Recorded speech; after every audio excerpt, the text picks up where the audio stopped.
বাংলাদেশ জাতীয়তাবাদী দল বীর মুক্তিযোদ্ধার দল।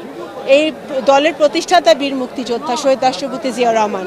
সেই হিসাবে সবচেয়ে বড় মুক্তিযুদ্ধের প্রজন্ম যদি আমরা বলি তাহলে হচ্ছে আমাদের তারেক রহমান সাহেব, জনাব ভারপ্রাপ্ত চেয়ারম্যান। উনি সবচেয়ে প্রথম এক নম্বরের মুক্তিযুদ্ধের প্রজন্ম, কারণ এই বিএনপি সৃষ্টি করেছিলেন শহীদ রাষ্ট্রপতি জিয়া রহমান, স্বাধীনতার ঘোষণা দিয়েছিলেন শহীদ রাষ্ট্রপতি জিয়া রহমান, মুক্তিযুদ্ধ সশরীরে মুক্তিযুদ্ধে অংশগ্রহণ করেছিলেন শহীদ রাষ্ট্রপতি জিয়া রহমান।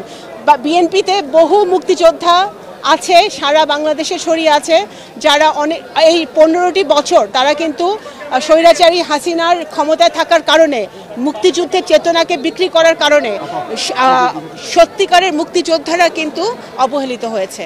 তারা সরকার থেকে কোনো ভাতা পায় নাই, তারা সরকার থেকে কোনো সুবিধা পায় নাই, কারণ তারা জাতীয়তাবাদী আদর্শে বিশ্বাসী ছিল।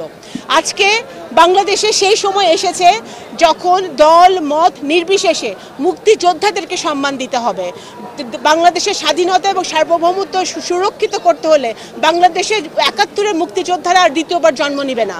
সেটা যদি সত্যি হয়ে থাকে, আমাদের যারা প্রজন্ম, আমাদের প্রজন্মদের দায়িত্ব, প্রজন্ম দলের দায়িত্ব, সারা বাংলাদেশের মুক্তিযোদ্ধা যারা আছে দলমত নির্বিশেষে বাংলাদেশ জাতীয়তাবাদী দল এমন দল যে কোনো মুক্তিযোদ্ধাকে কখনো অপমান করে নাই, কিন্তু আওয়ামী লীগ করেছে, এটা ইতিহাস বলে।